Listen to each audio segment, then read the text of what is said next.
Oh, well, hello. I am the Crypt Watcher, a completely original character. Welcome to my crypt.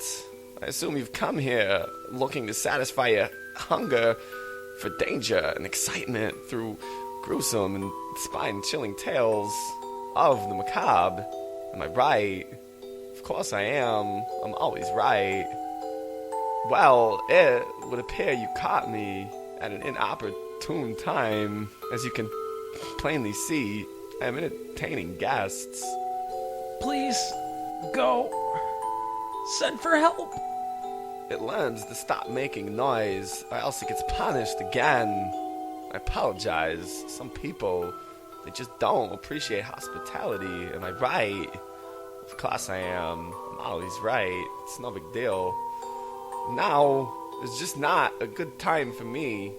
But you came all the way here, so I at least owe you a scary story. In fact, one of my guests here was just telling me a harrowing tale of love, sex, and murder. I think it's right up your alley. Hey, guy, you bearded bastard. Why don't you tell our guest the story you were telling me? Alright, well basically, it's a slash fanfiction about what happens when Doctor Who realises he's totally gay for Nathan Fillion and breaks up with Twilight Sparkle to be with him. But he doesn't realise Twilight Sparkle is already having an affair with Nathan Fillion. You kinda have to read my previous fanfics to understand it. No, not that one, you twisted fanatic. The other one. Our guest is not seeking tales of man on pony. They're seeking tales of terror, frightening tales that would give goosebumps to ghouls and raise the hair on the neck of a necromancer. The kind of scary story that would haunt the darkest dreams of the devil. It's no big deal. Oh yes, I think I know just the one. Thank God. I tire of this dialogue between you and I. Now, please, on with the story. I warn you, the following tale is not for those with weaker constitutions. It's all true, and it all happened to me, you see. So, if you think you're ready, then gather round as I tell you the tale of the Bride of Fox. 'Twas one of those long, dark nights of the soul. I was toiling away at a bottle of whiskey. Well, truth be told, it was a Smirnoff Ice Cranberry Lime. I loves them. Either the record had finished, or the record player had grown weary of the Smiths, because before I knows it, I was sitting in a vacuum void of sound. The only noise, the sound of me own regrets echoing in me ears. So I fires up the old Mecha Brandon Dyer I does, and despite the repeated warnings of those Fairpoint blokes, I flipped the old safety switch on that rusted bag of bolts. Figuring he wouldn't make for good company with that damn inhibitor Nathan fitted him with cramping his style and burning his biscuits. Metaphorically, of course. Nathan also fitted him with one of them easy baker ovens, and the biscuits that come out of the thing's britches are nothing less than top of the line, I tells ya. So anyway, as I was saying, I fired up the mech and Brandon Dyer, and he says to me, Identifying biological entity, identified. Fox, threat level 0. Don't bother eradicating. Conserve battery. So I says to the electronic funny man, I says, when was the last time we hung out? I mean, really hung out, not just at work. And you know what he says to me? He says, We aren't friends. I keep telling you, I am a robot. And that really turns me trousers, boy, I tell ya. So I show him what's what, and I flip that safety switch back to its original position. And I says to him, look here, you clockwork cunt. And it's okay, I can say that because I'm British. I says, look here, you computerized codger, you weaponized wanker, you technological tosser, you glitch-ridden gay ward, and it's okay, I can say that one because I'm a bit of a homophobe. I says, you and me, we gonna have ourselves a do. That's what you Yanks would call a party, see? And there ain't a bloomin' thing you can do about it. So I gather up me dirty knickers and assorted codswallops scattered about the secret room, light some Jimi Hendrix-scented incense sticks. I digs up the apples to apples I does, and I give the half-assed hooligan Caspar Hauser a ring on the old 17th century flippity phone. Guten Abend. You have reached das voicemail of Caspar Hauser. If you are the mysterious cloaked stranger, please leave me be. I have done nothing to you. Otherwise, leave me a message, ja? I will return call. I am just so busy having lunch with Angelina Jolie and, meeting with Russell Simmons about my new record deal, ja? So I leaves him a message. I tells him all about the shindig we've got a-cooking. Says we've got a DJ, there's already a few toities here, and it's turning out to be quite the knees up it is. This is a bit of a pork pie, of course, but it's not like the birds won't be flocking once the parties are hopping. So I tells him to kick his rear into gear and drag it over here. It's about that time that I realise I've only got 2 friends. 3 if you count Morrissey, which I do, even if I've never met the bloody genius. 3 friends is bugger all for putting together a wild wing dinger, especially for a gunpowder alumni like myself. And I've got sweet Fanny Addams left when it comes to booze. So I realise I'm in a bit of a pickle if any lasses do happen to show up. That's when it hits me. All I've got to do is make a bunch of guys, a bunch of girl guys. Not like chicks with dicks, you see, but like a guy, like a crude fashioning of a female figure. Rags from the Salvation Army, stuffed with straw, you follow? Make 'em convincing enough that I look like the cock of the walk, I will. So I pulls out the old needle and thread and gets to work, I does. It's about that time that I hear a rapping at the secret room window, so I holler at Mecca Brennan Dyer to make itself useful and open up the window. Windows is installing updates. Please don't shut off your computer.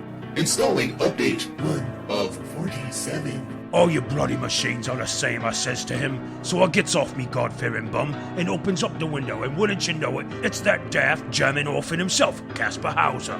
Now you fine folks at home might be asking yourself, how is it that these 2 incredibly important historical figures, as relevant as they may be, are still alive and well here in the year of our Lord 2014, centuries after their supposed demise?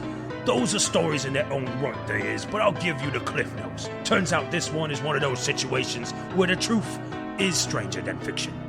In my supposed final moments, I spare me execution of the pleasure and jump from the gallows. The rows of the menacing teeth lining the Sarlacc pit below seemed inviting when faced with the prospect of dying in the grip of the Protestant whore queen of England.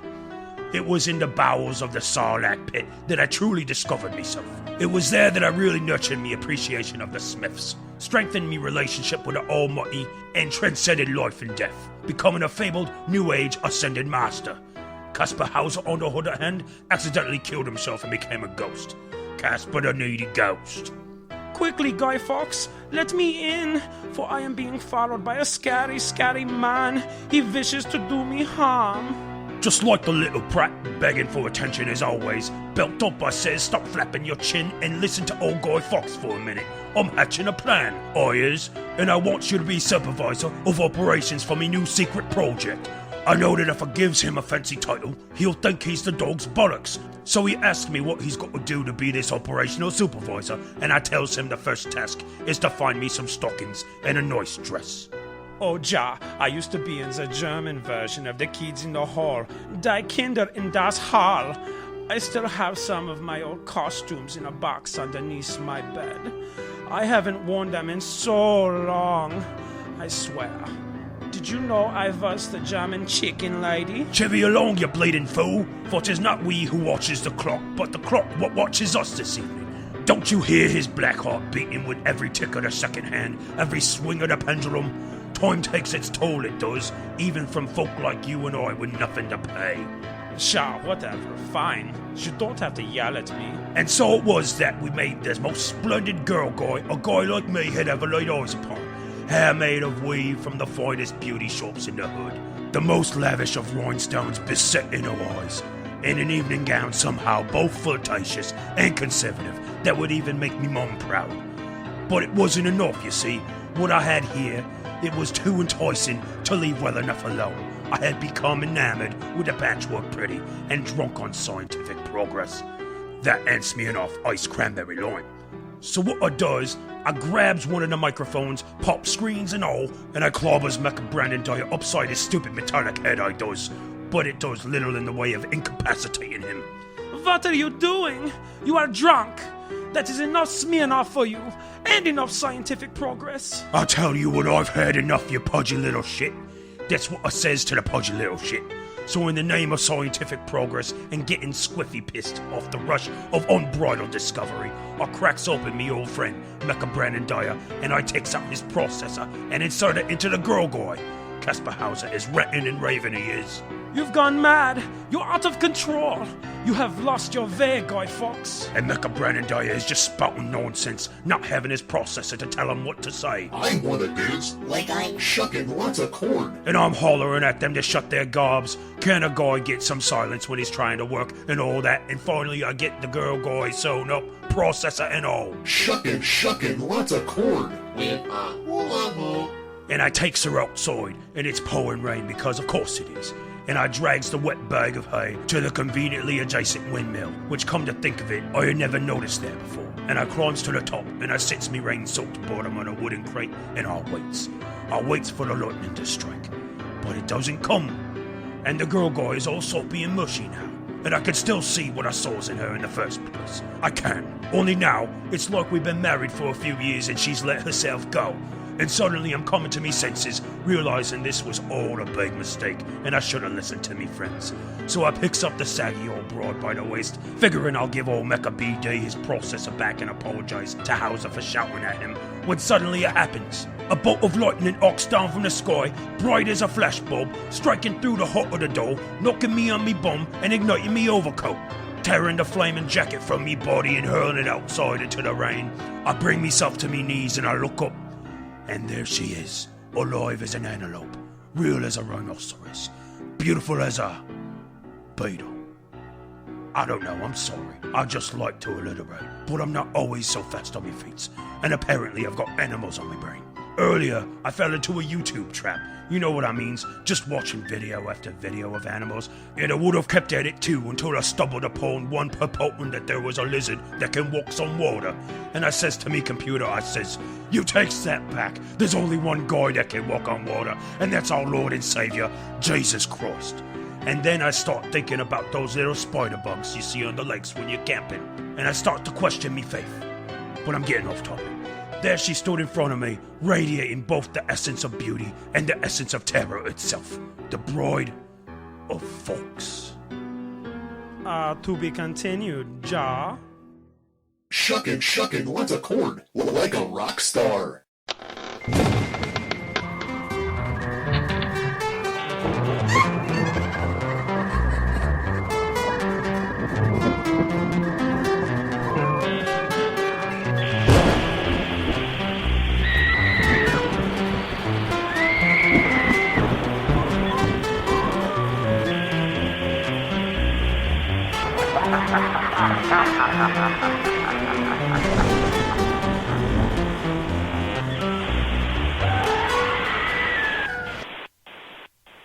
You're listening to Care Point. It's a ghost. Nope, it's me, Nathan K. Oh, good. I was scared for a second. I thought you were a ghost. And I'm Craig Lewis. And That yes, time of year again. It's fucking Scare Point season. I'm so excited. I'm so scared. You bastard. That was perfect. I wasn't even planning on that. I've been waiting so long to do this episode, in particular, since before we started the podcast, and especially since last year's Scare Point. I was really? hoping we'd get to do this year. See, I thought you were just talking about Scare Point in general, and I was like, I've been waiting so long to hear it again. So Scare Point 2014, it's all about Monster Cruise. Last year, we did 80s horror icons. But this year, yes, Monster Cruise. You heard us right. You heard me right. Not the Carnival. Oh, they're going on a little cruise together. No, groups of monsters. A nice autumn cruise. The fall Monster Cruise. And today we have a very family-oriented episode. No, it's still got explicit language and everything. We have an Addams Family-oriented episode. Oh, once you said family, I thought we were going to review I Spit on Your Grave. Oh, yep, exactly. That Could have. happens. So close. We're saving that for Family Films Month.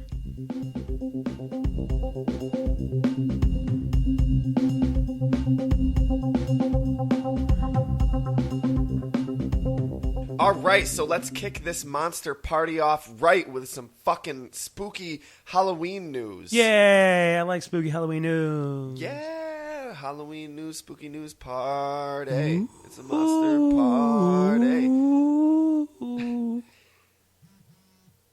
Poltergeist microwave. Is that a new movie coming out? No, I just... Sounds like something that was just Paul my Tourette's. Anderson would put out.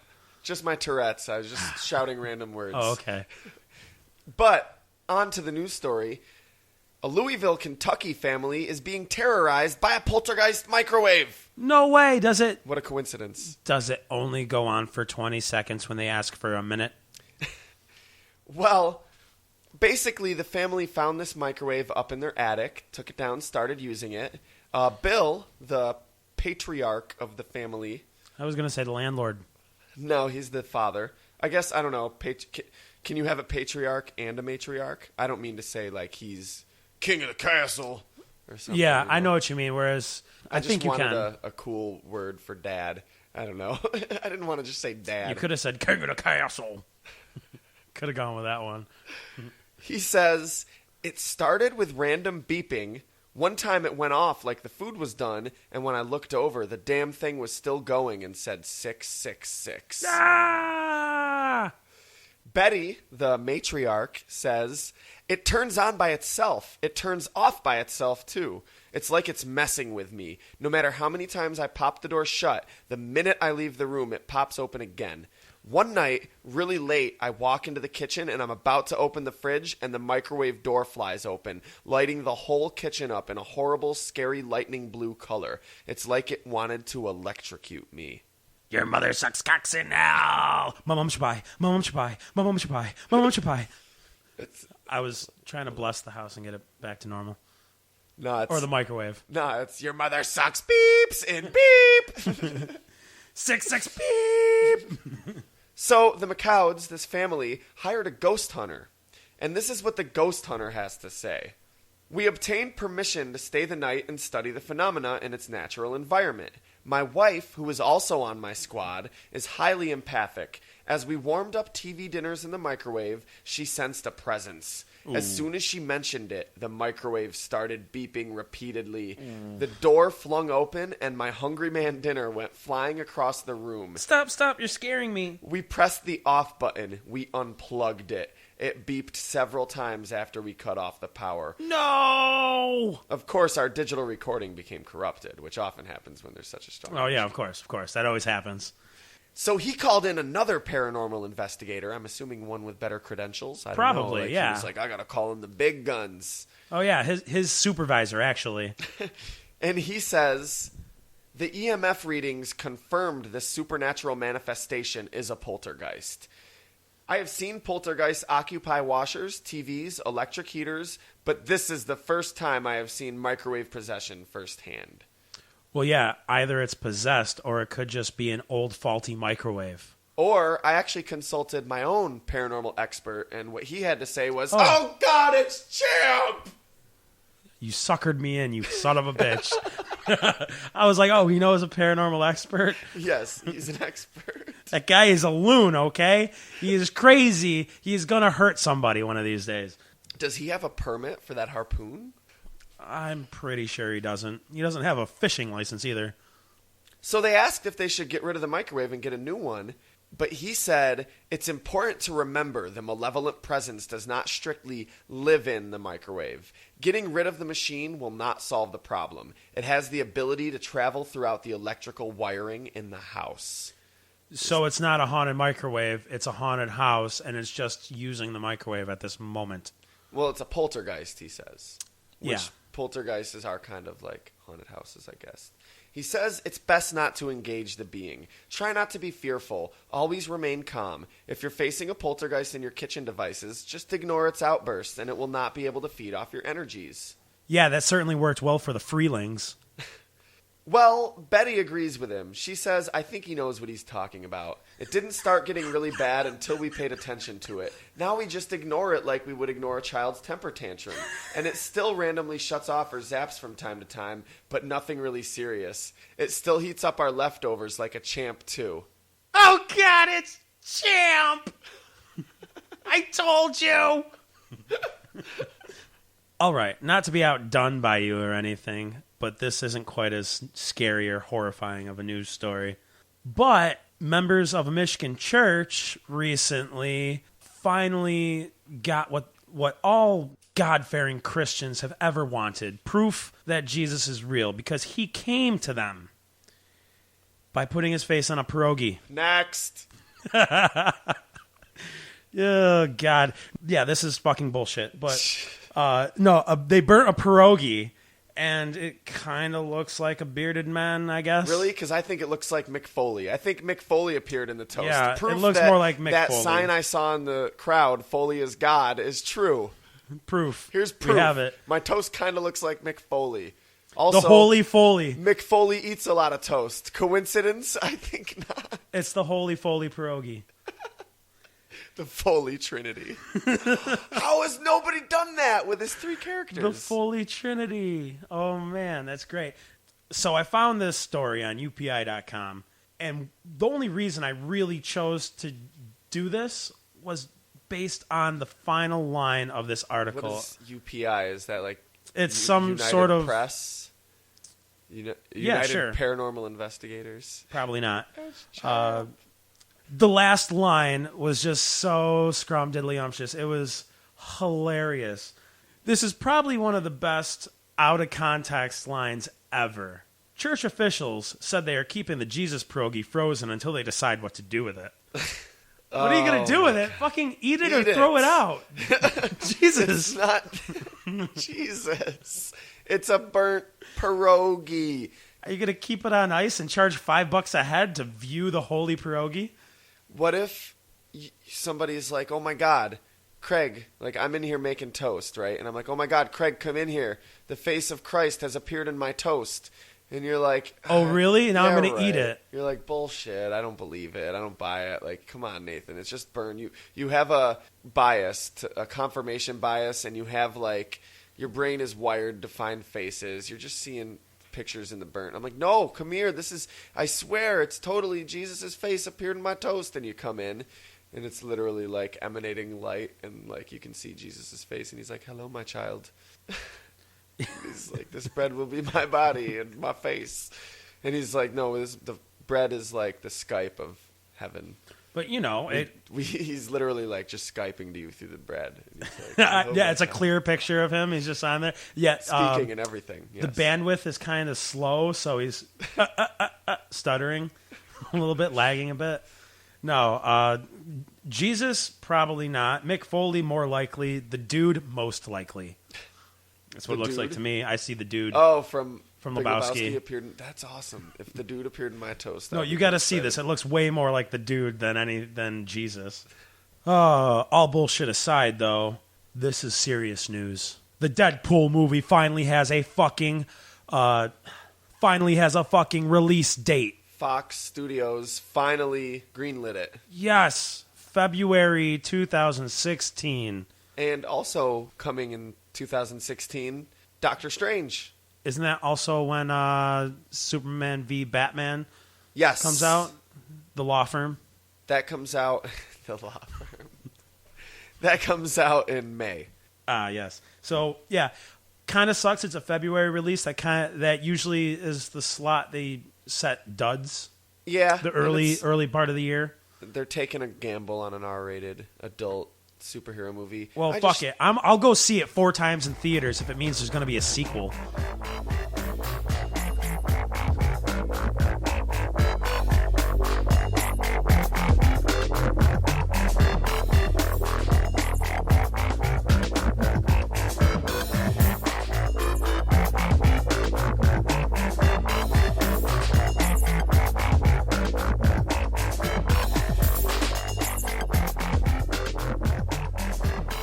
So, my childhood obsession with the Addams Family began with the 1991 movie adaptation. I thought you were going to say World Series. So close. No, I actually had the movie on VHS. I got it from Pizza Hut, I believe. There was a bunch of different times where they were giving away free movies.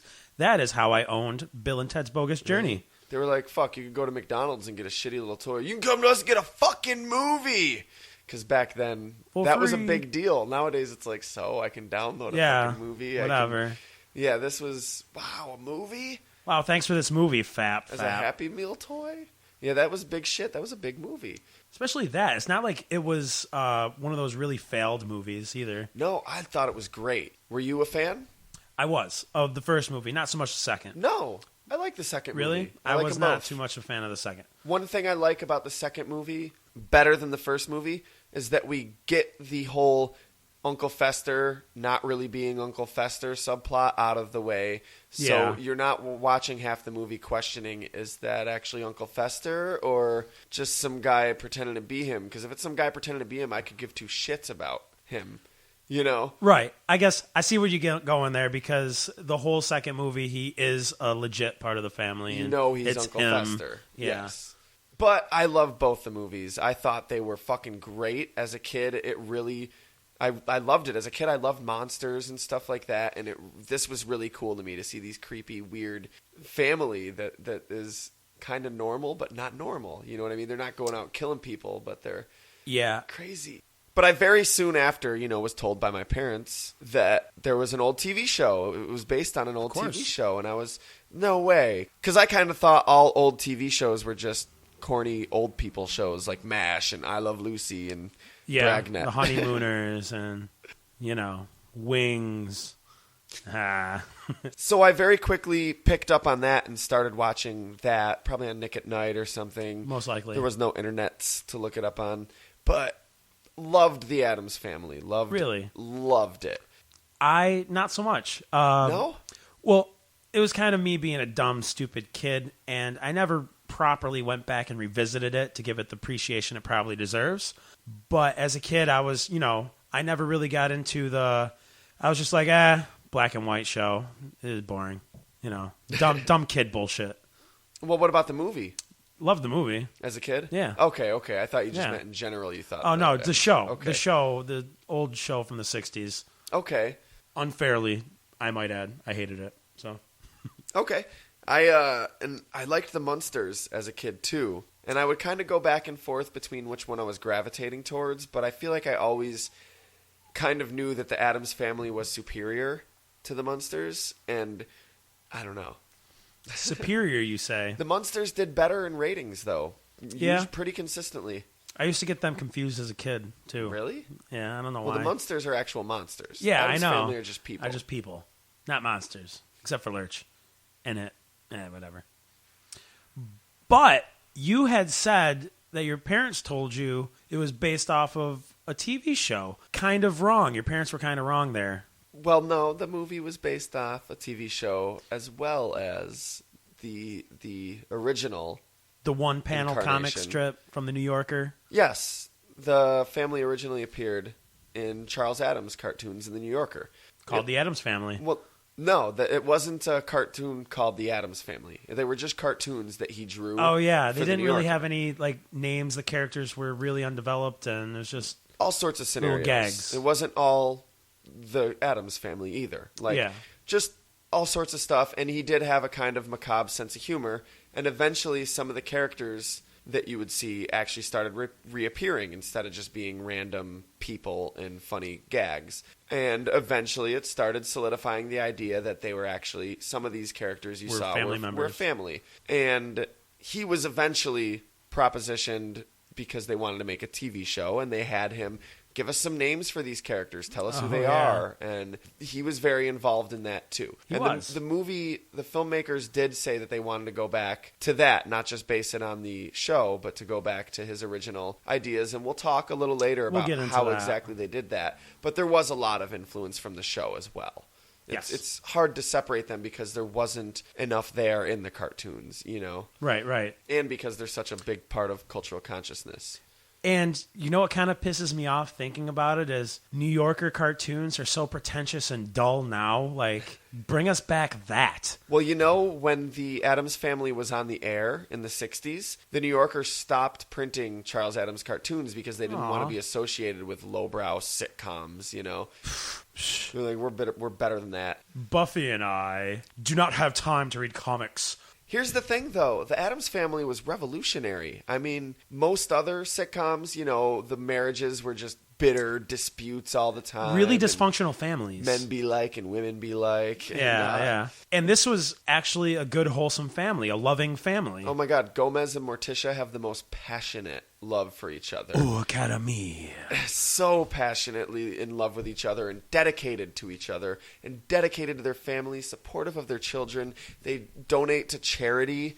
They're super kind to any visitors that come to their home. They are never in any way bad hosts at all. And wonderful hosts. The other people who are being judgmental and yeah, and that's where the play comes off of. And it's like almost like an inverted look at the ideal American family, where it's the perfect family, just they're weird and they like dark shit. They're different. So it's almost like a statement on xenophobia, like fear of other cultures and things that are different. They're just different. Yeah. Suck it, Westboro Baptist Church. They're obsessed with the macabre and the morbid, but they don't kill people. You know what I mean? They don't impose... Well, as far as we know. I love in the movie when she's like, "Oh, Gomez, you're such a lady killer," and he's like, "I quit." Yeah. Or when he's talking to the psychologist and she's like, it's something like it comes from the deep-seated aggression towards your mother or something. And he's like, "But I didn't hate my mother. It was an accident." So good. We'll talk about Gomez when we talk about Gomez. But, man, the Addams Family in general, so awesome. I'd love to. There's so many jokes in both the movie and the sitcom that your first thought is, wow, it's surprising that they were getting away with these jokes at the time. Right. And then I feel like your second thought is, no, actually, it'd be more surprising if they got away with it nowadays, because there's a lot of jokes about suicide coming from children. Yeah. Or there's all sorts of stuff that really nowadays in this culture, now that it's an actual problem, you know what I mean? Not to say it wasn't before, but you know what I mean. It would be completely frowned upon. It would be considered in poor taste. Right. To say. I'm sure you could still get away with it, though, if you did another Addams Family movie, because we all know those characters and have that and that's how they association with them. Which is so... Oh, I love the Addams Family. It's one of the things that watching these characters, genuinely brings me joy. I don't know if you understand what I mean. When you're watching something, you're just like, oh my God, I really just love watching these characters. Oh, yeah. I feel the same way every time I watch the Nickelodeon Turtles show. There you go. And I love... It's also... rapid fire jokes, both the movie and the sitcom, one-liner after one-liner after one-liner, set up one-liner, set up one-liner. Yeah, it was. But I love it. It's so well written. Very Marx-ish in its delivery, like the Marx Brothers. One of the showrunners, I think, worked on a lot of Marx Brothers films, which would make a lot of sense. Yes, I'm almost positive. But yeah, it's so. Usually, I hate that in a sitcom. I hate the set up punchline, set up punchline. Which is why I think Gilmore Girls failed. I put it out there. There, I said it. But no, Addams Family does it right. The punchlines are fucking hilarious. I could sit here and rattle them off all day. But we've got a job to do. So, as we said, the original incarnation was the Charles Addams cartoons. The earliest cartoon to feature them was from 1938. It shows Morticia and a big bearded Lurch, and they're being sold by a door-to-door salesman a vacuum. Oh, yeah. And from there it went on. They developed their personalities a little bit and their identity as a family. But most of the personalities came from the show. Yeah. So this family lives at 0001 Cemetery Lane. That's right between a cemetery and a swamp, right? Yes, it's a condemned mansion. It's in a town called Happydale Heights, according to the 90s cartoon.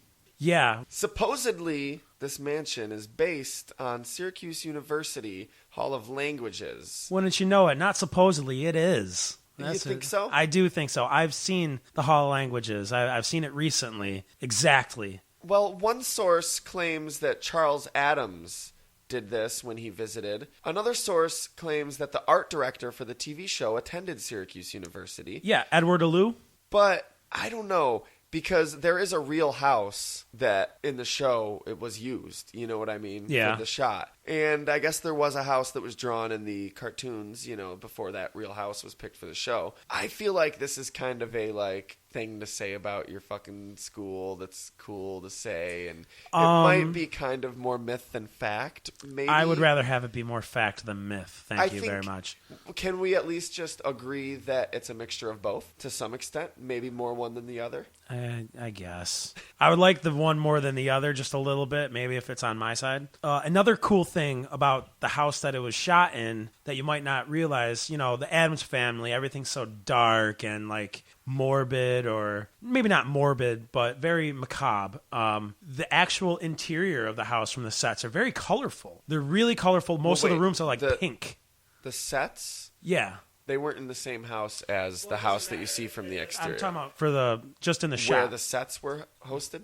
Yeah, like the rooms that they had set up as rooms in the mansion. You're talking about the interior shots. The interior shots, yes. The one thing, like these rooms were so vibrant and colorful because that helped with the black and white mixture. You know, when you turn it into black and white, it makes it look more dark. Okay. Almost, you know. So, but yeah, to see a picture in color of the actual set is so weird. It does not give the same feeling, you know, or tone of the show when you see that, because now it's like they're just like a rich guy's house, you know, like it's maybe his trophy room or something. I thought the 90s movies really captured the essence of that house. Absolutely. So well. They combined the condemned mansion idea with the museum-esque, you know, rich person's house. Yep. And like it was just the atmosphere in that movie, fucking perfect. I especially loved the touches of like just spider webs in the corners of all their rooms and Everything. stuff. The rotted wood, every little detail, the things that are strewn about on the dressers and the pictures, the antiques, everything. Another thing I loved, just at least in the movie, like the first time you see Pugsley, you know, holding the stop sign, and then there's the accident that you hear the cars like get into an accident outside, and then like as the movie progresses, more stop signs pile up in that room. That's so cool. Well, that was one of Pugsley's habits in the show. Was his room was decorated with signs. Yeah. And stuff. So let's take a look at all the characters of this show, the main characters at least. And who better to start off with than, as you would put it, the patriarch himself? Gomez Addams. Father, husband, brother? He may or may not be. According to the original show, he had no brothers. He was the only child of Grandmama. Yep. According to the original cartoons, the 1970s cartoons, and the 90s movies, Grandmama was Morticia's mother. Yeah, Granny Frumps. Yes. And according to everything I just listed except for the original cartoons, which was much more vague, Uncle Fester was Gomez's brother, which I think works better because it makes them both Addamses. Right. Thing that I didn't like about Fester being Morticia's uncle-in-law is like, why would he move in with you guys? Because he's weird, he's like that you. Uncle. He's that weird, creepy uncle. He was originally going to be played by Dave Coulier. Zing. But I digress. Back to Gomez. According to the 1970s Halloween special, Gomez does have a brother, not Uncle Fester. Oh. But Pancho Addams. I like that name. But yeah, Gomez. Gomez is the fucking man. One of my favorite characters of all time. Handsome, peaceful, successful, yet somewhat naive. He's portrayed by John Astin in the 1960s show, who also voiced him in a lot of the cartoons. Oh, the yeah. Scooby-Doo special, the 90s cartoon. He was played by Raul Julia. Brilliantly played by in Raul the 90s Julia. Movies. Both of these men perfectly capture this character. Like, I can't say I prefer one over the other, but whenever I'm watching one of them, I'm just like, this is fucking amazing. And Raul Julia, yes, is fucking phenomenal in that role in that movie. Absolutely. To me, as one of his best roles, Raul Julia's. Oh my God, yes. It's so great. Definitely not M. Bison, but Gomez Addams, yes. He played M. Bison well, though, given what he was given. Of course! Given, like, the shitty script, he owned that shit. And given the opportunity to recreate this character for a new generation, he fucking owned that shit. Like, he did. So Gomez. It's amazing. John Astin, the guy who played him in the 60s. Yes. He, you know how he's always kind of wide-eyed and gritty. Yeah. You know where he gets that look from? That's the actor used to live in a bad neighborhood in New York City, and he would just walk home, basically looking like Gomez, taking a stroll, just like, and he looked. And out people of would his be mind. too scared to approach him. Right. People think he's the crazy one. So Gomez Addams. Charles Addams suggested he either be of Spanish descent or Italian descent, suggesting the names Gomez or Rapelli. He left it up to John Aston to decide, didn't he? Yes, and John Aston chose Gomez because he liked the sound of it better. But how perfect, because I can't imagine if Gomez was Italian. I couldn't imagine if his name was Rapelli. Rapelli Addams. But no, he's descended from Castilian royalty and British aristocracy. Of course! I'm not going to let that go. When he was younger, he was just consistently sickly, and his sinuses were always clogged. He had bronchitis. And Oh, he was a Millhouse. when he met Morticia and he heard her speak French for the first time, They cleared right up. instantly he was perfect health. And since then, he is like a representation of perfect health, athleticism, physique, like everything, agility, strength. I mean, he gets his ass whooped by his daughter Wednesday, but she's like his Gohan. He is who he is because of the woman in his life. He's that in love with her. Her love. This guy smokes. He spends $1,000 a week on cigars. I would if I could. And he has perfect 20/20 vision. He's got the heart of a 20-year-old track star. He's also incredibly lucky, very successful. It's funny, though, because he's a lawyer, but he's never won a case. He actually brags about that. He's Yeah. super proud that he's lost so many times. He's very proud that he's put many criminals behind bars acting as their defense attorney. But he plays the stock market. He's probably got a lot of inherited wealth as well. A lot of inherited wealth. But a funny thing, the only reason he played the stock market was because somebody told him that he can make a killing in the stock market. But ping! He's actually ranked number 12 on Forbes' list of the top 15 richest fictional characters with a net worth of $2 billion. So would Batman be above him, Bruce Wayne? Yes, I think he was like number 4 or something. I wonder who the richest fictional character is. I'm not going to spoil it. Go check out the Forbes Lex article. Luthor, I'm saying it. Gomez did kind of have a superpower, if you ask me. One of those mundane superpowers that Blurry Photos is always talking about. He's able to do super complex mathematical calculations in his head in seconds. Oh, yeah. He's very, very intelligent. Very, very. And it's funny because he actually figures out the time by looking at his wristwatch, which is fast, and his pocket watch, which is slow, and then figuring out the difference in between the two. It's much easier. Much easier that way. Keeps his brain in tip-top shape. Hey, I better start trying that, I guess. Works. We did mention the two most well-known and probably best portrayals of Gomez, but there were plenty of other actors that played him too, maybe in the different cartoons and stuff. Not in my eyes. Two notable actors that are worth mentioning that played him, Nathan Lane and Tim Curry. Nathan Lane played him in the Broadway musical. I've never seen it, so I don't know, Nope. but interesting. And Tim Curry played him in that Addams Family reunion movie that came out in 99. Oh, yeah, that the I direct-to-DVD one? did not want to watch. I didn't see it. Did you see it? No. You didn't even watch it for No. Oh, how dare you? I looked up a few clips on YouTube, and I don't like it. I feel like whenever someone else plays Gomez, they just look like a creep. Well- and not in the cool Addams Family way, like in the ew, someone call the cops. So basically what you're saying is Tim Curry stick to the drag and leave Gomez out of it. He looks like less of a creep in the Rocky Horror Picture Show than he does as Gomez. He doesn't look suave as Gomez, and neither does He's not charming. Did you ever see the new Addams Family? It was like a fucking Disney Channel Addams No, Family or I some didn't. shit. I didn't. In Fox fact, I didn't even Family, know I it happened until I was researching this podcast. No, it's so bad. The guy that plays Gomez is just ugh. Like I want to fucking take a shower after looking at him. He's And so, that's like, the main thing. You have to I have a don't good like it. cast. You have to have people that portray the characters well. If it's just creepy and not charming, endearing, or suave, then it's not Gomez. Hey, you know what? Props to the casting director. I might have cast Tim Curry as Gomez. Thinking he and could then do I it? see him with the mustache and the suit, and I'm like, oh god, it doesn't work. Oh. It doesn't work. God, it's the butler from Clue with a mustache. It's Champ. So now the matriarch of the Addams family, Morticia Addams. Ooh, cara mia.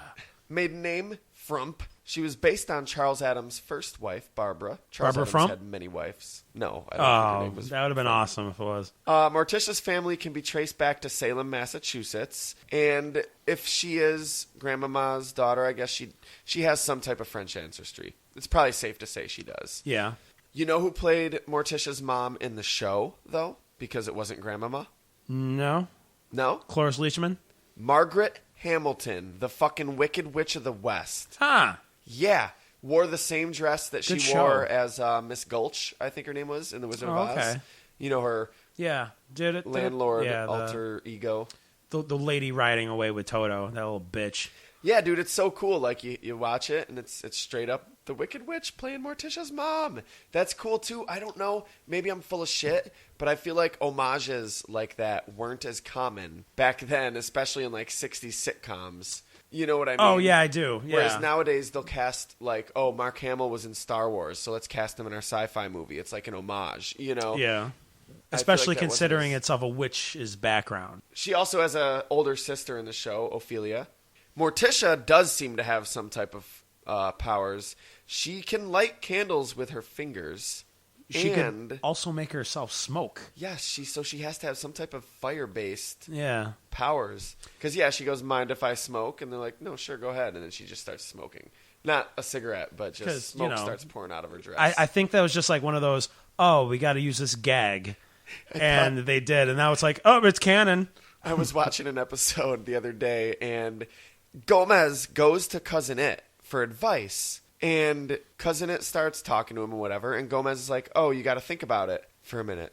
Smoke starts pouring out from Cousin It's hair, and Gomez is like, wow, you're really thinking hard, aren't you? And I'm just I'm like, hey, you think I could think with you over there, Cousin It, or are you just going to think over there all by yourself? Oh, that's great. So Morticia has, among her many hobbies, her prized herb garden full of hemlock, poison ivy. It has a very big African strangler plant. Oh, so everything with curative properties. They're not real. African stranglers aren't real. And it has the opposite. You of mean cure- hemlock's not real? No, African stranglers aren't real. And it has the opposite of curative properties. It's actually man-eating. Its name is Cleopatra, her particular one, because it's kind of like it's a pet. man-eater. Yeah, I get it. And they don't feed it humans. They actually feed it yak meat. It doesn't know it's not human. Well, it eats meat. When I say man-eating, I just mean it could. It's a eat man. carnivore. Yes. Morticia is portrayed by Carolyn Jones in the 60s and Angelica Huston in the 90s. Daryl Hannah actually played her in Addams Family Reunion. Really? And in the musical, she's been played by, I guess her name's Bebe Neuwirth. She's Frasier's wife on the show Frasier and Cheers. Ah, Bebe. Yeah, sure. Yeah. And Frasier's Brooke wife. Shields in the musical. Interesting. But, man, Carolyn Jones and Angelica Huston, just like... Wait, Brooke Shields? Yeah. That threw me for a loop. Yeah. Brooke Shields is married to Nathan Lane, apparently, in the musical. I thought you were going to say in real life, and that's how she got the part. But no, because it was Roger Reese that when Brooke Shields did it Oh, okay. as Gomez. But, man, Carolyn Jones and Angelica Huston, just like John Astin and Raul Julia, they fucking own this role, both of them. Absolutely. It's hard for me to say I like both of them. I can't say I like either of them more. Like, when I think of one of them, I want to say I like them more. I feel like I have more of a crush on the Carolyn Jones version. Oh, yeah? But, man, Angelica Huston just owns the role and plays it way more seductive, too. Can I like Angelica Huston's performance more without having a crush on either? No. Am I allowed? No. I'm just kidding, of course. See, course. I think there's only one, maybe two characters that I preferred in the TV show over the movie. As far Who as were like they? the actors that played, Well, we'll we'll get to find it. out. We'll Okay, find out. we'll I'll get let you to know it. when it happens. Speaking of characters I liked in the show more than the movie, I kid, not really. Wednesday Addams is the next one. Full name, Wednesday Friday Addams. That's weird. Yeah, I like both in the show and the movie, but the movie definitely added another layer to the character. I preferred the darker, quick-witted, just like deadpan serious version of Wednesday better. Wednesday in the show is kind of adorable. Yeah, and so it's sweet. Kind of cool to see. Kind of like how she like was her in the aesthetic. animated series. But yeah, you got to give more props, I guess, to Christina Ricci. Lisa Loring was the name of the girl in the Right. 60s version. Right. But Christina Ricci, swear to God, she is one child actor who was absolutely terrifying. Like, how could So much props to this girl for being able to deliver the lines the way she did and speak it with a tone she did. Good. She's also been portrayed unofficially by Melissa Hunter. You can find her on youtube.com/Melissa Hunter. Oh. She has a, so far, 6-episode series. That's the first season, called Adult Wednesday Addams. It's hilarious. Yes, it's so good. She plays the character great, puts her in modern-day adult situations, getting a roommate, applying for a job, going on a date. It is fantastic. Great. Yeah, She owns it's the funny. character, too. It's really funny. She does almost as good of a job as Christina Ricci did. Yeah, you know what? If there is a new Addams Family reboot, I nominate her. Yeah, like, absolutely. Fuck somebody famous. Absolutely. I nominate Bring Melissa her Hunter in for Wednesday. Bring this chick in to do it. You know how she was named Wednesday, right? Yes, it's from the poem. Monday's child. Monday's child is fair of face.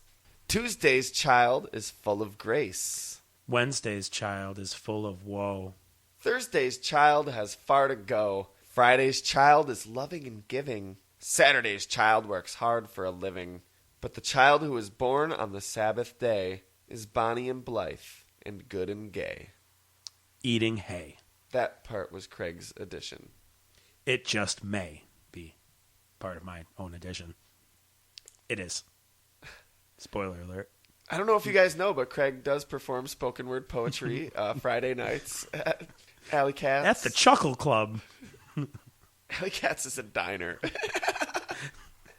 It sounds like a club where you'd It perform. sounds like a strip club, actually. Not a strip club I'd ever go to. It's so dirty. I might go there to see spoken word poetry, not to see Alley Cats. You know what? Let's not even. You know what? We're not even going to get into that. So Wednesday, of course, drags around her favorite Marie Antoinette doll. She's got a colony of spiders that she raises. Her pet spiders. The main one being Homer, who's kind of like her little Which spider friend. is one reason why Wednesday's the coolest, because she knew proper names for her pets. Homer's a great name. Well, yeah, he was in the original 60s show. He was named after the Homer Simpson. Simpsons. Yeah, Yeah. totally. Because that show's just been going for so fucking long. Before the 60s, apparently. Guy Fawkes was watching that shit when he was preparing for the gunpowder plot. Shit, he was watching that shit in the cell when he was waiting to be hung. Could you turn it up a little bit? Simpsons and the Smiths, those are my two crushes. It's only my last day on Earth. It's not like I'm asking a lot. But this is the one where we found out who shot Mr. Burns. And I haven't seen it yet. Don't spoil it. It was Maggie. Oh, God. Thank God. Great. Very cool. Go Real fuck yourself. funny. That's it. I'm done. Kill me now. Big smart guy over here with the Simpsons trivia thinks he's so cool. Oh, I thank you. According to Charles Addams, Wednesday has 6 toes on one foot, which I think may be similar for all Addamses, because I don't know if you remember in the 91 movie, 2, 10, 11. eyes, fingers, toes. The combination. It's a family trait. One of my favorite moments from the series, I love when she's teaching Lurch to dance. Oh, God, so adorable. We'll post that video. Actually, there's 2 scenes where she teaches Lurch to dance. Only one of them could I find on YouTube. But there's another one where she teaches him to dance like a ballerina. Oh, yeah? Yes. That would be funny to see. I swear. I like the one that's on YouTube better, though. Wednesday He's can like- tear it up. Yeah, dude, that little girl could dance. And she was really good friends with Lurch, too. She was very close to Lurch. I also love there's a moment in the show where Wednesday runs away, and Morticia calls the police. And she's like, please, I need you to find my daughter Wednesday. And he's like, look, lady, I'll find her Tuesday if I can. Don't give me a deadline. There's so many great one-liners in that show. That's a good joke there. Then there's the other Addams child, Pugsley Addams. Described by Charles Addams as an energetic monster of a boy, blonde red hair, popped blue eyes, and a dedicated troublemaker. In other words, the kid next door, genius in his own way. He makes toy guillotines, full-size racks, threatens to poison his sister, can turn himself into a Mr. Hyde with an ordinary chemical set. His voice is hoarse, is sometimes allowed an occasional cigar. So, picture, if you will, a pudgier version of Macaulay Culkin in The Good Son. But in most other adaptations, he's actually kind of sweet and good-natured. Yeah. Like, But maybe not. they always keep the genius part alive. Like, well, maybe not so much in the movie. He's not dumb in the movies. He's a little simple. I mean, But they took away the movie, fact really that he young. was like a mechanical genius or a chemistry wizard. Yes, you're right. They didn't pay him much attention in the movie. He kind of got snubbed. They really didn't. He just walked around with stop signs. Right? Grandmama got more attention than him. For real. He just kind of went along with Wednesday trying to kill him, and it didn't work. He's also got a pet octopus named Aristotle and a More pet great jaguar named Fang. Now that you say that the octopus was named Aristotle, it makes me think that possibly the spider named Homer was after the poet Homer. You know what? It probably is. It just makes so much sense that it would be Back to Homer's. Greece. No, that's cool. The kids must have been really into philosophy. Obviously, yeah. They're very smart, right? So, And in the movies, Wednesday more, tortures Pugsley than vice versa. Right. Has Pugsley the witting, not unwitting, but witting accomplice to her practice tortures. oh yeah, so willing for it. Do you want to play electrocution? Yeah. Well, no, the name of the game was Is There a God? Oh, is there a God? Right. 'Cause in keeping with their philosophical interests. Of course. There has to be a reason behind it, right? He was actually played by none other than Jodie Foster. Get out of here. Yeah, not in the 90s movie or the 60s sitcom, but in the 70s there was an animated series that was very short-lived. And have you ever seen the Scooby-Doo special? Yes. Fantastic. I was never a Scooby-Doo fan, but that was Me one of the either. ones that I liked as a kid. Yup. And yeah, Jodie Foster does Pugsley's voice in that. That's crazy. Coming off her big showing as a prostitute in Taxi Driver. No, she was really young. Oh, it was before that? Well, she was really young in Taxi Driver. Okay, She fair was enough. 13 then. He also has his own Nintendo game, Pugsley's Scavenger Hunt. No thanks. It's shit. Yeah, it seems like a PC game too, like a point-and-click adventure game. Right. Just the sound of it. Now it'd be an iPad game. One thing about Pugsley, though, is that his name wasn't originally intended to be Pugsley. Charles Addams wanted it to be Pubert. That was the name he suggested, but The network said, no, that sounds too close to pubic or puberty. So, no, that won't fly. that name did eventually show up again in the sequel to the 1991 film. Yeah, Addams Family Values. Yes, they had a third child. Named Pubert. Great And name, by the way. A little mustachioed baby. Clearly takes a lot after Gomez. Yes. He's got an insane amount of luck as well, just like his dad. Also very physically fit, I guess. Yeah, it's also worth noticing all Addamses kind of are, but especially I feel like Gomez and Morticia's children, that mad, passionate love they have just has to be something that just fuels their already superior Just runs genetics. in the family. And Yeah. Wednesday's able to take down Gomez. Yeah. I'm not talking about Christina Ricci Wednesday. I'm talking about little ass 1960s Wednesday. Yeah, with judo holds. Fucking And A. look at how resilient Pugsley is to everything that his sister puts him through. He never found out if there was a God. Shame. But actually, in that Addams Family reunion movie, I guess they do reference Pubert. Oh, no, it's too dark. Wednesday and Pugsley say that there used to be a third child, but they ate him. Oh, no. Oh, no. The whole first act of that Addams Family Values movie, they were trying to kill the baby. Right. Which kind of goes in with a couple lines from the first movie. There's a baby, and they say, oh, I could just eat him up. And Morticia says, oh, no, he's too young.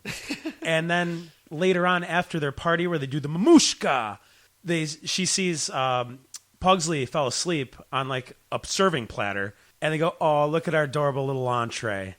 So, like, Right. it kind of goes with the theme that... I don't think they eat children regularly, but Or at least just again, make the they jokes. don't. Yeah, they don't look down on morbid shit as much as regular people. And I believe that was meant to say that Wednesday and Pugsley finally succeeded in getting rid of the baby. Not Yeah. that the family sat down and ate him. Maybe just Wednesday and Pugsley did. Exactly. Now we get into my favorite Addams, Oh, yeah? charming Uncle Fester. Uncle Fester. He's so awesome. Obviously, I'm a huge Yeah. Christopher Lloyd fan, so the movie portrayal is my favorite version of Uncle Fester. I can't pick again. Like, I Really? like them both. Like, the sitcom one is very kind of deadpan fucking. Yeah. Hey, I'm in a sitcom. I'm the comedy relief, eh? But But just Christopher Lloyd doing he Uncle really Fester. does it. He's, Mamushka. Mamushka. Oh, I met the twins. The twins, they're so beautiful. They were kissing me on the cheek. He really does own the character. Like, I love it. Both of them. Creepy, bald, barrel-chested, sunken eyes. As a child, I had no idea that was Christopher Lloyd. Like, I knew who he was from Back to the Future, and I definitely would have known if someone had been like, Uncle Fester, that's the doctor from Back to the Future. I'd be and like, that's what no. happened to me. I'd be like, no way. And then even later, Camp Nowhere, I really liked when I was a kid when that came out. Okay. I didn't realize it was Christopher Lloyd until I was like a teenager, and I revisited the movie, and I was like, holy shit, that's Christopher Lloyd. No way. That's funny. While we're on the type of shows that would be on Nick at Night, and Christopher Lloyd, that was one of the only reasons why I ever watched the show Taxi. Because my dad, I was watching Addams Family, and I was like, yeah, I love Christopher Lloyd. Back to the Future's awesome, and Uncle Fester's awesome. And he goes, he was in an old sitcom called Taxi. I was like, get out of here. He goes, and he's with the Batman, and he's with the Penguin from Batman Returns. And I was like, no way. This is a real thing that exists. Yes, I've figured the equation. I am a Batman good Returns parent. plus the Addams Family. Jackie Coogan was the guy that portrayed him back in the 60s.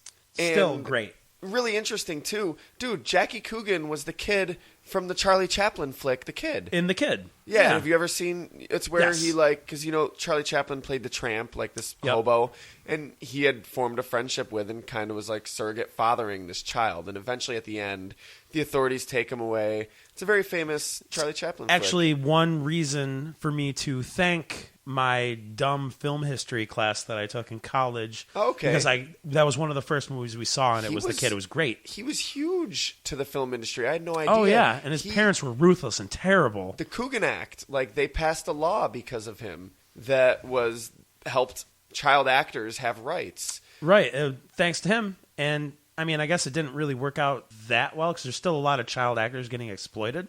But... Yeah, you can't completely separate it, but it still helps set up a framework that this is illegal. You know what I mean? There are certain things that are illegal.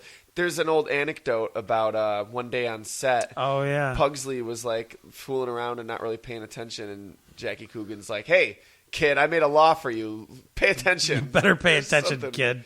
He's just poking at him. Pay attention. He grabs his blunderbuss. I'll shoot him in the back. This blunderbuss. Uncle Great. Fester loved weapons. He had a blunderbuss that he named Genevieve, and he had a cannon named Old Reliable. In the original cartoons, he was more of a solitary character usually, just this character that he would sometimes show. The original cartoon he appeared in was him at a movie theater. Yeah. Everyone is crying, and he's just cracking up laughing. Typical Fester.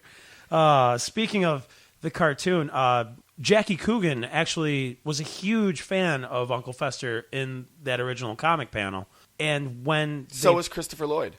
Yeah, but when they found out that there's going to be a show and he went to audition for the part, he did his own makeup, he shaved his own head, he wore his own costume. Yeah. And they were like, you fucking got the part, man. You don't even have to talk. You already look like Fester. Yeah, that's pretty dope. Pretty cool. But yeah, Christopher Lloyd's talked about how he really tried to bring his own inspiration based from the comic strip. He's like, in the comic, he didn't have a voice and everything. You can still tell there is a little influence from the show as well. Right. But Definitely not in the voice or the way he talked. he's clearly got some type of power too, and I don't mean it in a very literal way. Like, he's got Pikachu's power. He has an electrical charge equal to 110 watts of power, and he's slightly magnetic. Yeah, he could turn a light bulb on just by sticking it in his mouth. Yeah, and other stuff as well, which we won't talk about here. Well, I mean, he still has a few levels before he learns the move Thunderbolt. Don't even get me started on what happened when he plugged my microwave into his asshole. God, it started beeping 6-6. Beep! Growing up, when I would go to the video store, there was a few things that I would normally rent. There were a few movies and a few video games that I would normally rent. Don't tell me you rented that game. One day, I rented it because I saw Fester's Quest. Uncle Fester? There's a video game about Uncle Fester? That I was is so the excited. trap. I could not even get through it. It was so I just bad. wish that Admiral Akbar was around to warn you at the time. The whole game is about Uncle Fester fighting off an alien invasion. Oh, is that what it's about? I really couldn't tell. Which is kind of weird. You'd think the Addams Family would be all about an alien invasion. They'd be like, oh, we're helping them. They'd be sitting there, front row seats, eating popcorn. Oh, this is going to be good, Morticia. Yeah, for real. That would be like their thing. Their bread and butter right there. Ah, God. Speaking of bread and butter, who does all the cooking in the Addams Family house? Grandmama? Yeah. What do you think she'd do if she was making toast one day and Jesus appeared in the toast? She would say, I didn't vote for you? She'd be horrified. She's just like, oh, God, it's Champ. It's toast, Jesus. No, you don't go anywhere. I got a potion to fix that. They treat toast with Jesus on it like bread with mold. They're like, just cut the part with Jesus out and eat the rest of it. Just cut the part with the mold out and eat that. That's how the Addams would do it.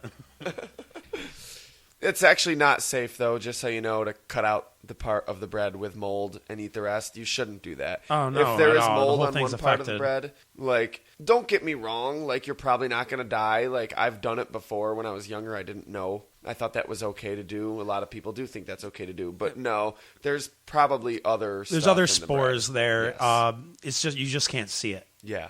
But Grandmama, she, like we said, is an old baddie witch. She makes a lot of potions and knows a lot of spells, and she cooks for the family usually. She's kind of a fortune teller, too. So she has like a gypsy-ish. Yeah. And trait. she can actually, I think there's actually one point in maybe one of the cartoons or something where she flies on a broom. So... Oh, yeah, sure. Yeah, no big deal. NBD, guys. Oh. I only have witch powers. I don't know if that came out on the podcast, but... But Grandmama's cool. She's adorable. I like her in the movies better than in the show. That's one that I can definitively say. Yeah?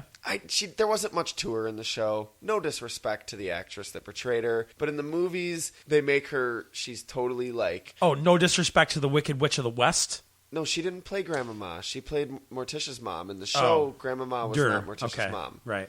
You're right. It was Gomez's his mom. Now, as a kid, probably my favorite character was Thing T Thing. The T stands for Thing. As a child, I couldn't even fathom what kind of movie magic they did to make that happen. I was like, oh my God, this is so cool. Totally an actual hand. It was so cool. Whoever played him in the movie, I don't remember, but whoever played him in the movie acted the fuck out of that hand, dude. Dude, they convey so much emotion and everything through it. Definitely. It's so good. And distress. In the show, he was portrayed by Ted Cassidy, the same guy that did Lurch. The same guy that did Lurch. But in the credits of the show, it would always say Thing itself. It'd be like John Aston, Gomez. Oh, Thing yeah? T Thing itself. That's funny. Fun little fact is actually Ted Cassidy sometimes he was mostly used his right hand, but sometimes he would use his left hand to be the Thing just to see if anybody... That's just like you, Craig? Ah, dick. Joke.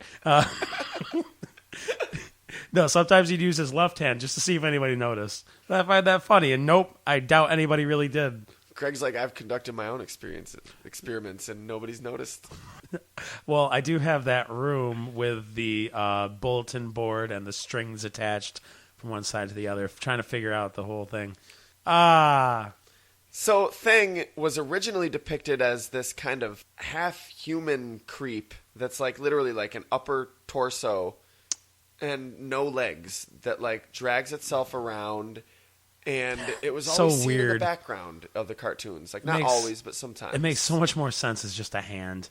Well, you could do more with it, I think. Charles Addams' suggestion for the TV adaptation was that it would be a disembodied head that would roll around on levers and pulleys and stuff throughout the house. That's also ramps. weird. You know what that makes me think of? Have you ever seen Spirited Away? No, not Spirited Away. Howl's Moving Castle. No, not yet. No, Spirited Away. Neither. Are those both Hayao Yes. Mizuzaki? Yes. Did I say it Hayao right? Miyazaki. Hayao Miyazaki. In Spirited Away, there's the head like bad guy, this kind of witch, has these 3 weird looking heads that roll around and like they just kind of make noises. That's what I can't help but picture when I read Charles Addams' description for Thing. You should watch Spirited Away. It's fucking great. Those things that, it's on the list to get to. Oh, it's so good. You'll love it. I'm sorry, but I feel like you would rather have me do what I need to do for the podcast before watching Spirited Away. All right, fine. We'll do a Spirited Away episode soon. Son of a bitch. Okay, then it'll happen. And the Howl's Moving Castle, because that's how that's going to happen too. And I don't know if you knew this, but Thing has a girlfriend. Yeah, Ladyfingers. Yeah. Yeah, so that means there's more than one of them. Yes, apparently there's a whole line of these things in Addams Family universe. There was another one that showed up. They tried to hook up Thing with somebody else once, and it didn't work out. Wasn't it like a decrepit old hand or something like that? Yeah. It was like a Thing's witch's hand. Really, guys? You think I can't do better than this? Yeah, I'm not even trying to be shallow, but that's what you guys think. That's who you guys hook me up with. If I wanted to, Angelina Jolie could adopt me, and then I'd get with her son. That's how I picture Thing talking if he could. Probably not, but... I like in the movie when he gets a job. Oh. Selling subscriptions, right? No, I just think it's funny that he got a job. Is that when he was wandering around with dragging the radio flyer behind him? He was working at an office. Oh, okay. I'm thinking of something else, son. Yeah, he worked at an office. Right. The mail. He was a mail guy or something. It would have been better if he was a paper pusher. That's what I call a hand job. Worst hand job I've ever had. So, what's the discrepancy between him either living in a closet or a cigar box? Well, in the show, he could just magically transport between different boxes, kind of. Which is awesome. Maybe it's not magic. Maybe it's science we don't understand. Did a disembodied hand really need an actual superhuman ability? A teleportation? I prefer the movie incarnation of this character. So perfect. So cool. Yeah. Super awesome. And him and Gomez are very close because he was around. He's like Gomez's Alfred, basically. Yeah. Childhood friends, supposedly, right? And I think his family has served the Addams family probably for a long time. Thing's family has served. It makes sense. They really wouldn't have worked well serving a different family. Moving on to somebody else that serves the Addams family and has for a long time. We finally hit it. The one that I like in the show more than the movie. Oh, okay. Lurch. You rang. Well done, actually. You like him better in the show? Yes, absolutely. Really? That's cool. I feel like he had more personality and character in the show. He's another one that I can't pick, man. I like him in the show and the movie. See, he didn't even... He actually had speaking parts in the show. He wasn't originally intended to. Yes, Charles Addams said that he would be silent, and they were going to go with that, but on set, fooling around or something, he was like, you rang. And it was a hit. Oh, we're doing it. You have to do that. You can kind of speak sometimes. Yeah. Funny little fact for the show as well. John Aston Gomez was originally offered the part as Lurch. Yes. Which is weird because he's way too short for that. They called him up and they're like, we'll tell you what, you've got the part, but not the part you applied for. Yeah, you can't be Lurch. Okay. But not the part you auditioned for. Yeah, you can't be Lurch. I'm sorry. You just can't be. You're too short. Oh, well, this breaks my heart. Who on earth would you have me play? Gomez! How's my John Aston? That's pretty good. Pretty good. Gomez, well, that's just ridiculous. As he does the bug-eye thing. Spot on. No, you don't have to do it. As he pulls out a cigar and it lights itself. Yeah. You don't have to keep acting it. No, you already got the part. Stop. You're killing us. I'll tell you what, I'll think about it over the weekend and I'll let you guys know. As we said, he was portrayed by Ted Cassidy in the 60s. And Carol Strukian, I don't know how to pronounce this guy's name, first or last name. Your guess is as good as mine. Carol's good. He's really, really big guy. He's played giants in a lot of shit. But he's a niche actor. Lurch is kind of Frankenstein-like. He's very big. He's not an Addams. Lurch is actually his surname. We don't know what his first name is. His mother appears in the 60s show. Right. And she was a Lurch as well. But in the new Addams Family, that corny Fox Family show, they do remark that Lurch has pieces from many different families, and he's got the heart of an Addams. I see what you did there, because he is a Frankenstein monster. That was the actual, as far as I know, that was the only actual acknowledgement of him being an actual constructed Frankenstein monster and not just a big Frankenstein-esque guy. Greenish. Yeah. Well, purplish, at least in the movie. Okay. You know picture what? him as greenish? I do, mostly because I'm colorblind and it looked greenish to Oh, me. in the movie? So shut up. It was black and white. That's how I imagined him in the show. I imagine him being black and white. No, green. Green. In the show, you could use your imagination. Yeah, there you go. You're like, not only that, but the Addams family was of African-American descent. Perfect. But yeah, he's really good with the kids. He's very friendly man. Like we said, very close to Wednesday. Yes. He's also extremely good at the organ and the harpsichord. Totally. Very talented musician. Very, very much so. And he's passionate. Like, usually he doesn't really express much emotion. He's very silent and... Not silent, but I'm sorry, stoic and miserable. He says he likes being miserable. Yeah, he's kind of like an Eeyore. But when he plays music, when he sits down to pound out on those keys, this dude is straight Elton John in it. It's Ben like Folds in that motherfucker. It's like Gomez making love to Morticia. He's that passionate about it. Well, no, Craig. Nobody's that passionate about anything. I guarantee. We haven't seen what goes on behind closed doors, but... Okay, he's as passionate as Stevie Wonder. I think you're going to like this, man. The Addams Family canon does cross over. With another canon. Lurch actually makes an appearance in the Batman 1960s TV show in the episode The Penguin's Nest. He opens the window and sticks his head out and sees Batman and Robin doing their "Why are we walking this way?" When they're climbing up a building? Yeah, going to the Penguin's kitchen. That's funny. And then he was in the gag there. Yeah, and he goes back inside and starts playing the organ or the harpsichord or something. So what was Lurch doing in the Penguins? Yeah, right. What was he doing there? He was on vacation. Harpsichord camp. There are a couple other family members that don't live in the household, but they often visit. We mentioned Morticia's sister, Ophelia. Ophelia, yep. She's got flowers growing out of her head, actually. It looks like she's got flowers in her hair because she's a very positive, like, blonde white girl. And Gomez was actually originally arranged to marry her. The Addams family always had arranged marriages. And to think about it this way, if he had married Ophelia, he'd be like, oh God, my nose is still stuffy. Yeah, it would be an awful show. And then he would just be cheating on Ophelia with her sister. You know who played Ophelia? No. Carolyn Jones, the same lady that played Morticia in a wig. Perfect. That way you couldn't say that they didn't look like each other. I feel like Ophelia's kind of been neglected in most adaptations. In the next adaptation, we should get an Ophelia. She does appear in the movies at the reunion, very briefly. I don't know. She's the one with the flower in her hair in the movie. Yeah, there you go, Sister Ophelia. Mm-hmm. But the one character that does consistently show up. Oh, that's right, Craig. Cousin It. I knew it. Called it. Nailed it. He was not created by Charles Addams. He was created by the producer of the show, David Levy. And Charles Addams did do a couple cartoons with him after they created him. Do you think the person that did the voice for Cousin It was the same person that did the voice for Beaker in the Muppet Babies? No, I don't. Or the Muppets in general? I actually think that Beaker was the person that played Cousin It. Oh, my God. After a failed experiment, his hair grew out. My jaw still dropped. That could be it. Gomez is its cousin. There you go.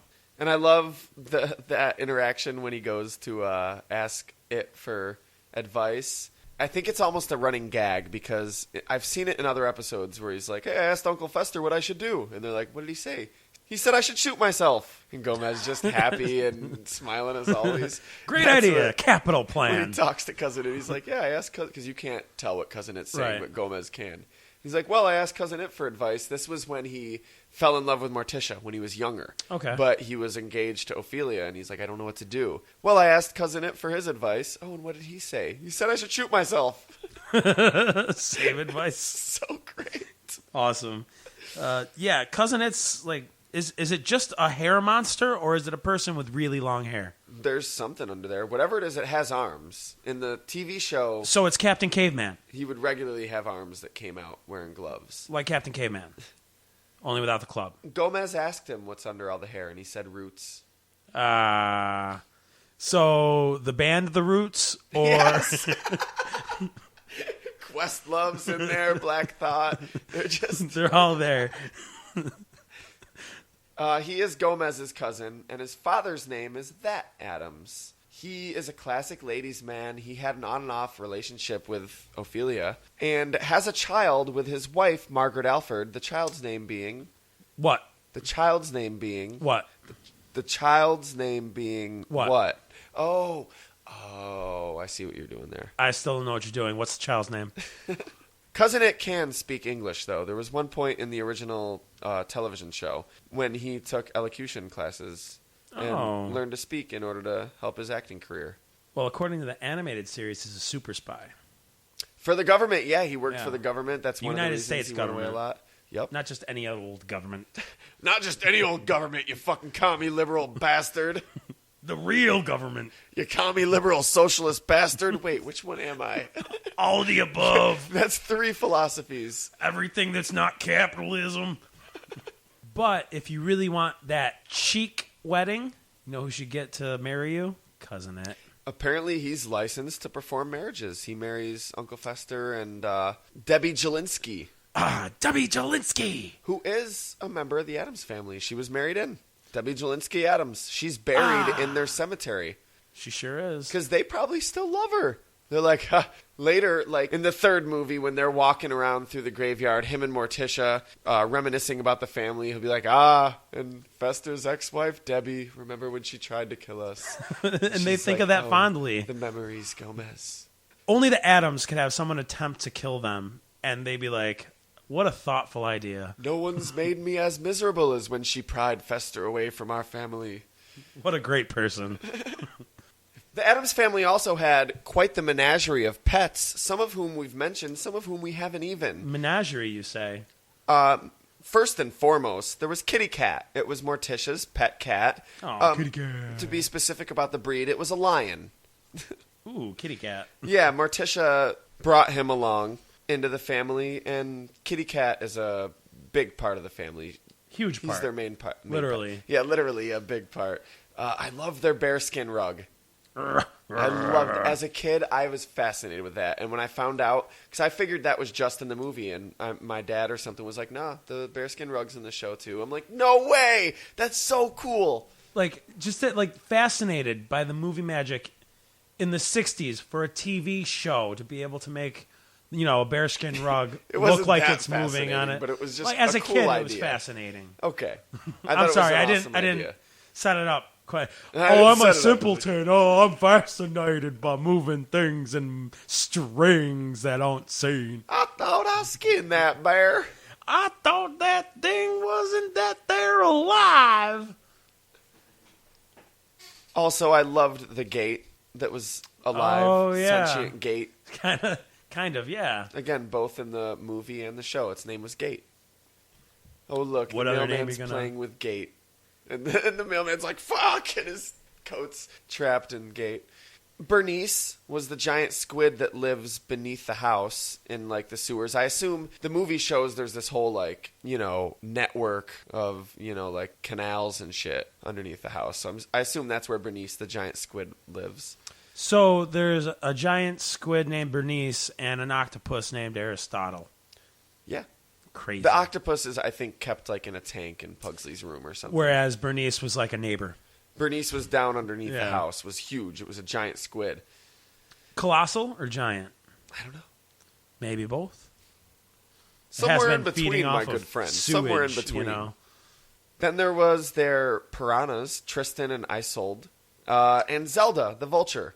Wow, they just named their vulture after a video game character. Yeah, I think that's what it was in the 60s, because the Zelda timeline is just so fucked It's up. so crazy, yeah, it that- makes sense. Yeah. It happened, yeah, but Tristan and Isolde, that's from like an old French poem or some shit, right? Like Oh, there were really? two lovers. I don't know. That was another thing that I So knew that was of. a Gomez and Morticia thing. Yeah, there you go. But Also, think about it. Like, now you got Aristotle, Homer, Tristan and Isolde. It's like they're also bringing culture to you, you know? You don't just think it's, oh, hey, that's just weird names for pets. Maybe you look them up on the internets when you get older, because the internets isn't around yet. So there was this book, The Addams Family, by Jack Sharkey, that was written way back in the day. You know, it was a bunch of short stories about the characters. It was based on a TV show. Based on, okay, I was just about to ask if it was before the show or after, because you said back in the day. The 60s is still way back in the day. I really want to read this book. I'm going to order it. It's on Amazon for only a couple bucks. So pick it up. It apparently explains the origins of Thing. It tells like the story of the Addams family moving into that house that they live in. Oh, nice. And towards the end of the book, Morticia and Gomez actually mention their cousin Charles and those crazy cartoons he draws. And Gomez is like, is crazy. he still like making fun of us in his cartoons or something Oh, like no that? way. And she confesses to him that she actually signed off a contract to license their likenesses. That sounds so interesting to me. There's a TV show based off it. And she said something like, it's simple as ABC, because that was the network that the show was on. There you go. And jokes. That explains any incongruities between, like, oh, who's Morticia's mom? Who's, you know, that explains right. it. The TV show and the Exactly. movie are adaptations of this real life fucking family. They're real. It's Champ! No, it's ABC. AB Champ. ABCHAMP. No, I just lost my spot. Sorry, we're easily amused by ourselves. Yeah, for real. I'm just... Champ. That's what I had to say. But one of the biggest pieces of Addams Family pop culture that really deserves a mention, one of the best-selling pinball games of all time, if not the best-selling. I'm pretty sure it was the best. At one point. If it's not now, it was at one point. The Addams Family pinball game. Ah, you thought I was talking about the Kiss pinball game or the Dharma and Greg pinball game, but no, I was talking about the Addams Family one. Really caught you off guard there. You did, actually. I was thinking of the Dharma and Greg pinball game. You were expecting maybe Dharma and Greg? Shut up, Raph. Seriously. Well, the Addams Family pinball game was so popular for many reasons. There was really cool animations on the little flashing light bulb screen. And, Fester had a light bulb in his mouth. that was actually on the pinball board. Yeah, on the actual board. But you know what I mean? The part where, like, the different light bulbs, like, it's almost like a night bright or whatever you call it. Light bright, where the light bulbs light up and it moves to make it look like things walking across or something. Yeah. Really cool animations, but there were a lot of things that were really revolutionary about Those were the LED game. pegs, by the way. And at the time, Okay. they were super revolutionary. Yeah. Not just that, but, okay, first of all, there's a magnetic thing that, like, comes out of a box and can hold your ball and store it Oh, yeah. for a multi-ball. Multi-ball! Points are racking up. All the bells and whistles are going off. And you're just having the time of your life, sucking down sodas, chomping on pizzas, quarters on the pinball table, betting like a motherfucker. And that is why pinball is banned You've in got Oakland. the visor on like Gomez. Yes, with absolutely. the ticker tape, with ticker tape of tickets Yes, to go get absolutely. prizes. There was also in the center of the game the power, this little circle that underneath it was a triangle of electromagnets that when your ball went there, it would move in unpredictable directions. Sweet. Like, you watch it, it literally just changes direction, and you can't tell how it's going to go crazy. when you send it there. There was also the first instance of a computer-controlled flipper that would read the speed of the ball and predict when it would be there and flip, and it had impressive accuracy. That's the ghost flipper. It's Damn. not a ghost flipper, you idiot. Dolphins don't have ghosts. It's Champ. Dolphins don't have ghosts. They're not smart enough. I beg to differ, Champ Guy. You just take your harpoon and you go back next to Captain Whales Crumb. have ghosts, you fucking moron. I should know. I'm a paranormal investigator. A sea investigator. Just take a look at my badge. Oh, God, no, that's Champ. That's Champ too. Why do I Yeah. have a baby fucking Champ in my wallet? How did that get there? I have no idea, but please bring Nathan back. Or was it possible reboot? No? A possible reboot? Yeah. You didn't know about that?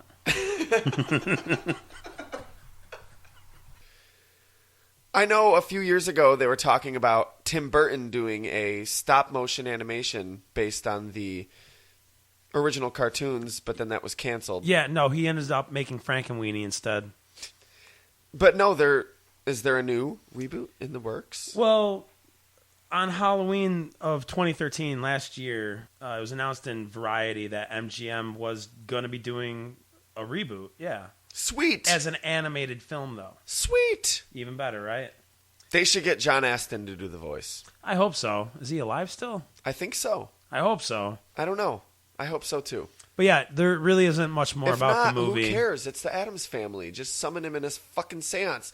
If he doesn't want to do it, Boom. just summon Raul Julia in a fucking seance. I think that would be tougher. No do. disrespect. All respect to the dead. Like, great fucking performers. I wish we could, though. That'd be awesome. Well, man, that's what I call an episode of Scarepoint. It's a ghostly podcast.